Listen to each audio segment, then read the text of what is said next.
Hey nerds, Farmer Jesse here. So every season I see a lot of new market gardeners start farms, which is great. But every year I also see a lot of new and beginning growers make the same mistakes. Mistakes that can often lead to burnout or financial or physical or emotional stress. So unless that's what you're hoping for out of your farm, and I don't judge, in this video I'm going to try and help you avoid those things and give you some advice I wish I'd gotten 15 or so years ago. So let's do it.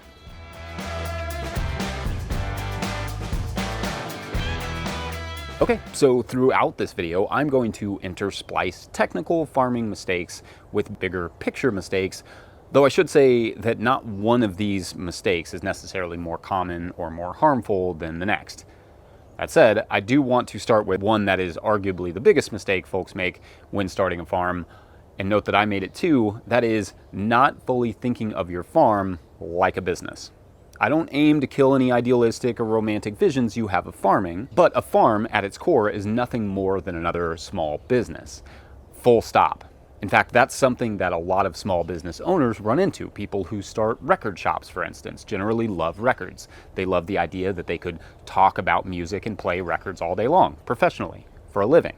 However, they may not love doing the inventory or employee management required to keep that business going. But it has to be done. Ditto someone who has a passion for cooking and starts a restaurant. A lot of their cooking time will be spent on spreadsheets that ensure they can keep going. Starting a farm is no different. That doesn't mean farming can't be fun or romantic. It just means that if you don't treat your farm like a business, then you probably won't be farming for very long. Watch this video for more technical guidance on that, but you will need to do all the regular business things. Get a business plan, get startup capital, keep track of expenses, all that stuff. But what is going to keep your farm going indefinitely is not just your love of farming, but your ability to stay organized while managing, monitoring, and also believing those numbers. All right, now a technical growing mistake, going too hard into things like interplanting before knowing how the crops grow on their own individually. Interplanting is great and can be a lot of fun and can also help maximize space, but it can also destroy yields and cause airflow and disease issues. Learn to grow each crop on their own before you get too big into these more technical, more advanced sort of soil health practices. I give some beginner interplanting strategies in the Living Soil Handbook that may be helpful, and when you get it from no-tillgrowers.com, it also helps support videos like this. It's a win-win. Another bigger picture thing that dooms farms early on is simply poor communication between partners. Often this is a married couple, but could be committed partners or just business partners. But what I often see happen is that sometimes one member of the pair is more enthusiastic about the idea of dropping everything to become a farmer than the other one. You have to be on the same page about starting any small business, but especially something that requires so much work and sacrifice as farming. It is a huge time, energy, and financial commitment to start a farm, and far too often I see one person in a relationship get very excited about it without checking in with the other partner. Sometimes they move their whole family to the middle of nowhere to some off-grid cabin, leaving one person in the relationship doing a lot of work and also feeling very isolated. Talk about this idea a lot and talk to other couples who've made the transition to farming or tried to. Make no assumptions and be willing to compromise. Maybe you can still have your dream farm, but it's smaller and it's located near family or closer to a city. At the end of life, the success of that farm will matter a whole lot less to you than the health of that relationship. Come for farming and stay for the life lessons, I guess, in these videos. Okay, another technical mistake, not understanding the compost that you purchased. Not all composts are created equal. Some can arrive hot and stinking of manure, meaning they are immature and not quite ready to apply. Others can arrive full of wood chips and not fully decomposed. For the opposite reason as the stinky pile, there is not enough nitrogen to break down all of that woody material. If you work either of those kinds of compost into your soil, the plants will suffer. Or if you try to plant into them like you're using it as a mulch, you'll run into a lot of issues. That said, there are some great composters out there, maybe some you didn't realize were already nearby you. Ask other growers in the area for recommendations. Call the composters themselves.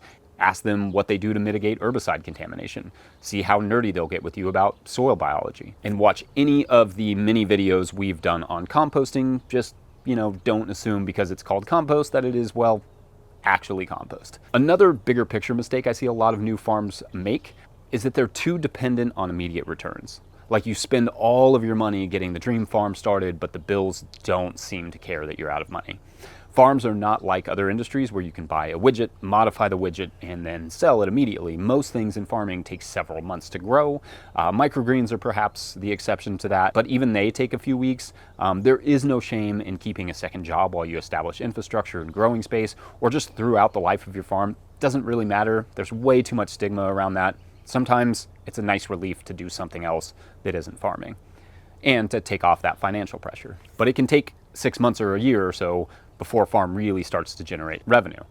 If you can build that time into your business plan, your farm has a greater chance of success. Another semi-common, semi-technical mistake, investing in too many tools. You probably don't need all the best tools and equipment right from the jump. The best things to invest in right away are things like season extension, so tunnels and row covers and hoops and that sort of thing. Then invest in some crop storage like coolers or a walk-in cooler and so on. Invest in irrigation, water is life, especially if you are a plant, and invest in some marketing stuff like farmers market tent, tables, fees, or packaging for restaurant produce or whatever your marketing approach will be. As far as tools go, start minimally and decide as you go what would help. As the saying goes, you don't know what you don't know when you're first starting out, but you also don't know what you do and don't need. As for tools, a wheelbarrow, a shovel, a stirrup hoe, some knives, and some harvest bins will get you pretty far. Also, you will probably need more money than you think you will. That's another just little mistake that people make, is not enough startup capital. So I see a lot of videos that say you can start a farm for $600 or $2,000. You're gonna need a lot more than that. Map it out, get the best budget that you can together, and then start working on your capital, because you could easily underfund yourself and then just be underfunded for many, many years to come, which is not fun. It's me. This is what I'm describing. I've said in the past that I do think generally renting land is a safer, or at least more cost-effective way to start a farm than buying land, but I'm not going to go too much into that here. If you have the capital to buy land, I guess you can, but if you don't, renting is gonna make way more sense. Instead, what I'm gonna go into here is that starting too big of a farm is a very common mistake I see. This can happen in two different ways. One is that the farmers simply have too much land to manage. Like if you're starting a 1 acre market garden but have 20 acres of pasture to mow, well, you probably have 20 acres too many. And you may want to rent out or lease the rest of that out or sell it. Sure, you could get into livestock or something to help, but that is an entirely other enterprise and requires a whole other range of skills and infrastructure and capital. Farms are daunting places because you can do so many things with them. But just pick one enterprise, gardening or livestock or whatever, and only add enterprises as you lean up the first one. In other words, until enterprise number one is humming, don't complicate things with another enterprise. That's like a mistake hidden in a mistake. So you're welcome. It's like a bonus mistake. I'm gonna guess we're gonna do 10, but there could be 20 in here. I have no idea. The other way I see people starting too big of farms is that they work up 3 acres with no concrete plan for how to sell all that produce. Start small and work your way up and out. And of course, if you have more land than you can use, find ways to collaborate with other people or share it or sell it or whatever. Another technical mistake, growing way too many different crops. Pick like 10 or 15 different crops and take a couple years to get really good at them. And I'm going to tack on one other one to this. If you don't have a ton of experience growing vegetables, hold off on starting something like a CSA. The attraction of having a farm subscription like that, where people pay up front and then receive their veggies every week over a given period of time, it's that you get all your money up front, which I get that. That's very helpful for creating a budget. But it's also a very technical form of growing food where you really have to time your production so that all of your food doesn't just roll in at once or scattered too much. I'm not saying it can't be done in year one, just if you have the opportunity to gain some experience selling at market and growing, then start there and then work up to a CSA. In line with that, a bigger picture mistake I see is not focusing your energy on the marketing aspect of whatever you chose. If you chose to do a CSA, really work on making it awesome. If you chose to do a farmer's market or restaurant sales, really spend time making those experiences great for the customer. The most successful farms I know really dial in not only their production, but also their marketing. All right, last mistake, or the last mistake I'm going to detail at least, is getting into this industry for the money. They see numbers like $100,000 per acre floated around and think that translates to profit. It doesn't, at least not exactly. After you pay off any initial loans plus the startup costs for each season plus labor and really dial in your processes, you'd be killing it to keep 60% of that or more as net profit. Moreover, it isn't easy to scale those numbers to multiple acres. So 100,000 on 1 acre doesn't mean 500,000 on 5 acres. It could, and it could mean more, but It could also just mean a lot more work and not enough revenue. But to bring it back to what I said in the beginning, that is the reality for most small businesses. Indeed, most small businesses are not going to make anyone rich, be that farming, soccer karaoke, record shops, coffee shops, boutiques, or otherwise. When someone really makes money on a new small business, it's usually because they sell it to a larger company, or they create a franchise, or they find ways to add value to that industry without adding too much more work. I see far too many people holding farming to a standard that no other small business is held to. It's just another small business. And you have to get really creative to make it very profitable. This is why you see farmers offering agritourism or selling CBD oil. Content creation or farm education, like this video that you're watching right now, I suppose even falls into that category. Even though YouTube does not make nearly as much money as people think it does, I think. And it takes a ridiculous amount of work, because I'm sure people may be interested. I spend 30 to 40 hours a week on one of these videos, and a monetized channel makes about $50 for every 10,000 views. So you can kind of do the math there. So you can look down and see how many views this has gotten. That's how much money roughly this video is made. In other words, you certainly can make money doing it, and after hundreds of videos, our channel makes several $1,000s a month now that we can pour right back into making more content for you. But there are far better, more reliable ways to add value to your work that don't involve having to moderate a comment section, for instance. There's no comment section on selling pickles. Just saying. Same sort of thing applies to writing a book.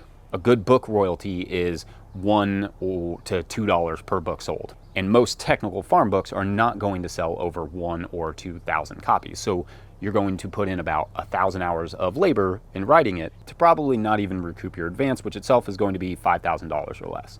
Of course, if you love writing and educating and making videos, by all means do it. Just know that it's kind of starting another business, and that there are just safer, less labor-intensive ways to add value to your existing business that aren't just a massive gamble.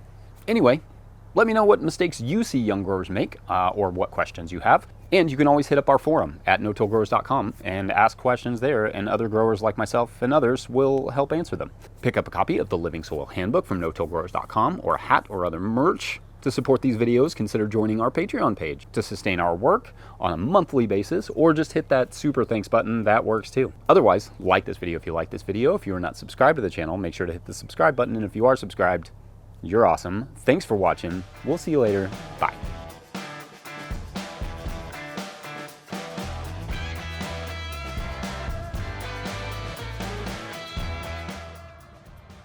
Hey CSA, so this is going to be week 1 of your CSA, and every week we're going to try and shoot these videos, or at least regularly.